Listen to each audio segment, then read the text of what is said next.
Prof, hindi pa rin ako makapaniwala na may nakapasok na peking kumpanya sa job fair natin. Alam mo, mauutak na mga sindikato ngayon.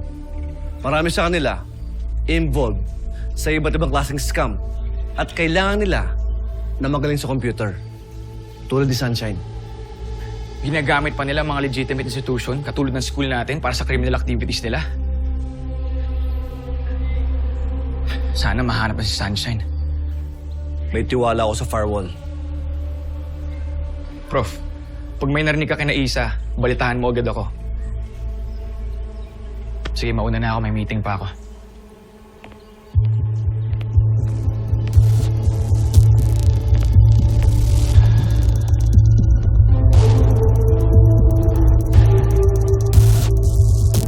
Aka na yung cellphone.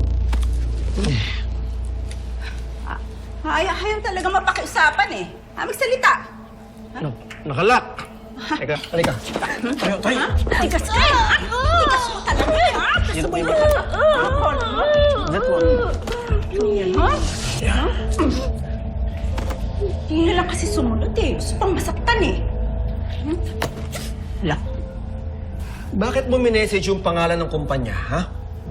Ano? Ha? Bakit? Sino? Kasi, agent siya ng PBI.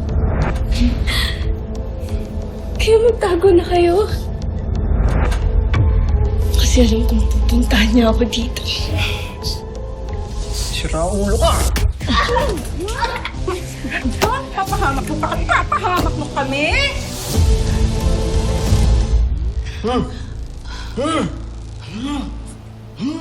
Kunin mo! Dali mo dun! Kunin!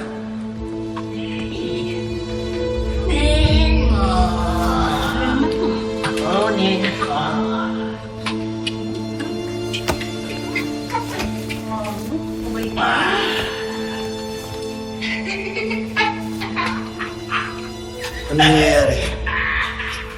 Huwag ka nang makialam. Gawin mo na lang yung trabaho mo.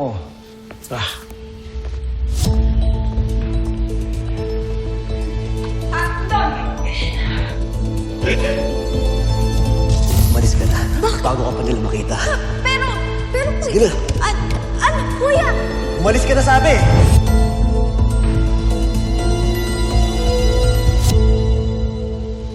Kompleto na nga ng registration yung Alleviate Solutions Group.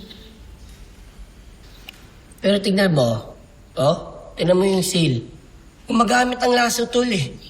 Oh, anong ibig sabihin nun? Ay, edit yan, cheap eh. Ayun, may jagged edge, oh. Ibig sabihin, gumagamit po ng lasso tool mark para makopya yung seal. Tapos pwede nilang ikabit yun sa kahit anong document.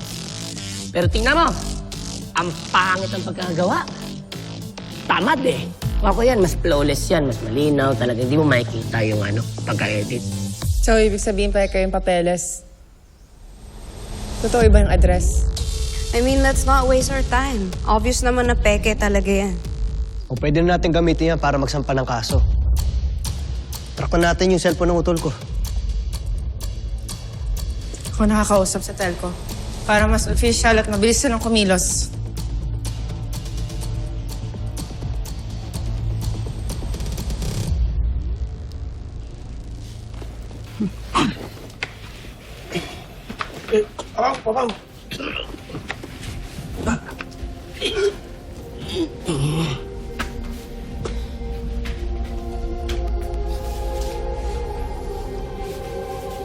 Maita, may nang bahala dito.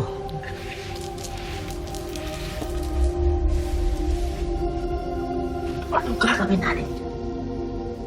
Kailangan malaman to ni boss.